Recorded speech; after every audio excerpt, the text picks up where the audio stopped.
ಯಾವಾಗಲೂ ಹೇಳ್ತಾನೆ, ನೀವು ಒಳ್ಳೆ ಕೆಲಸ ಮಾಡಿದ್ರೆ ಎರಡು ರೀತಿಯ ಕತ್ತಿ ಅದು ಅಂತ, ಈ ಕಡೆಯಿಂದ ಕೊಯ್ತದೆ, ಈ ಕಡೆಯಿಂದ ಕೊಯ್ತದೆ. ಈ ಕಡೆಯಿಂದ ಪ್ರಚಾರದ ದೃಷ್ಟಿಯಲ್ಲಿ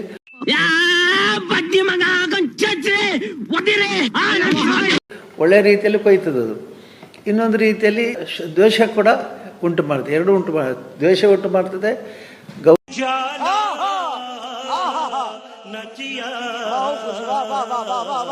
ಗೌರವ ಪ್ರೀತಿಯನ್ನು ಉಂಟು ಮಾಡ್ತದೆ. ಹಾಗಾಗಿ ನಮಗೆ ಬಹಳಷ್ಟು ದೊಡ್ಡ ಅಭಿಮಾನಿಗಳ ಬಳಗ ಇದೆ.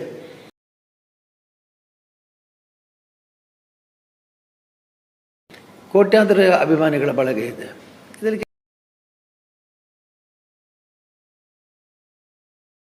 ಕೆಲವರಿಗೆ ದ್ವೇಷ ಆಗಿದೆ.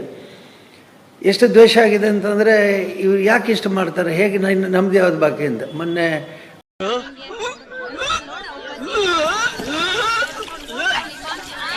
ತೆಗೆದುಕೊಂಡು ಅವರು ಮಾತಾಡುವಂಥ ವಿಷಯಗಳು ನಮಗೆ ಸಂಬಂಧ ಇಲ್ಲ. ಈಗ ತನಿಖೆ ಮಾಡಲಿಕ್ಕೆ ಫಸ್ಟ್ ಗೌರ್ಮೆಂಟಿಗೆ, ಹೋಮ್ ಡಿಪಾರ್ಟ್ಮೆಂಟಿಗೆ ಬರ್ತದೆ. ನಾನು ಇಂಥ ಪುಂಗಿ ಗಿರಾಕಿಗಳನ್ನ ಅದೆಷ್ಟು ನೋಡ್ಬಿಟ್ಟಿದ್ದೀನೋ ನಾನು.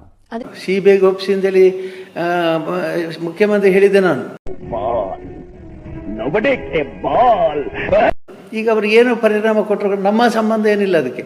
ಅವ್ರು ಏನು ಬೇಕಾದ್ರೆ ಏನು ತನಿಖೆ ಮಾಡಲಿ, ಇನ್ನಷ್ಟು ಮುಂದುವರಿಸಲಿ ತನಿಖೆ, ಇನ್ನಷ್ಟು ತನಿಖೆ ಮುಂದುವರಿಸಲಿ, ಇನ್ನಷ್ಟು ಬೇಕಾದ್ರೆ ಬೇರೆ ಬೇರೆ ದಾರಿ ಸಂಶೋಧನೆ ಮಾಡಲಿ, ನಮಗೇನು ತೊಂದರೆ ಇಲ್ಲ. ಸುಳ್ಳು ಹೇಳಿದ್ರೆ ಹೇಳ್ತೀನಿ ಮಕ್ಕುಗಿರಿ ಸರ್. ಕ್ಷೇತ್ರದ ಹೆಸರು ಯಾಕೆ ಕಳೀತಾರೆ ಅಂತ ನಮ್ಗೆ ಗೊತ್ತಿಲ್ಲ. ಆದರೆ ಇದ್ರ ಹಿಂದೆ ಯಾವುದೋ ಒಂದು ಅಮಾಯಕ ಹುಡುಗಿಯ ಸಾವಿನ ವಿಷಯ ಇಲ್ಲ.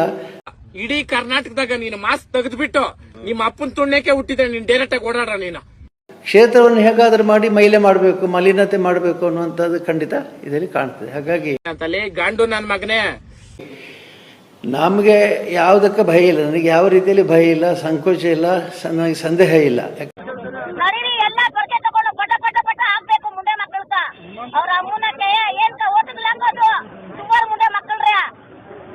ನಾನು ಹೇಗಿದ್ದೇನೆ ಹಾಗೆ ಇದ್ದೇನೆ, ನಿರ್ಮಲವಾಗಿದ್ದೇನೆ. ನಮಗೆ ಅನೇಕ ಬೆಳಿಗ್ಗಿಂದ ಸಂಜೆವರೆಗೆ ಅನೇಕ ಕೆಲಸ ಕಾರ್ಯಗಳಿರೋದ್ರಿಂದ ಚಕ್ಕ, ಇಜಿಡ, ಗಾಂಡು, ನಾಮರ್ದ, 9 ಚೂತ್ಯ ಎಲ್ಲ ನಾನೇ.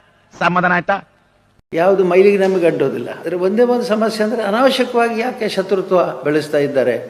ಬತ್ತಿಯಾ ಇಲ್ಲ ಮಗನೇ ನಿನಗೆ ಇಡ ಹೊಡಿಲ್ಲ ಅಂದ್ರೆ ಬತ್ತಾರಾಗ, ಹೊಡಿಲ್ಲ ಇಡಾನ ಅಂದ್ರೆ ಸಾಕು ಎದ್ದೋ ಬಿದ್ದೋ ಓಡ್ ಬಂದ್ಬಿಡ್ತಾರೆ. ಯಾಕೆ ಶತ್ರುತ್ವ ಬೆಳೀತಾ ಇದೆ? ಶತ್ರುತ್ವಕ್ಕೆ ಕಾರಣ ಏನು? ಶಾಲೆಗಳ ತರ ಗೊತ್ತಿರೇನಪ್ಪ ನೀವು?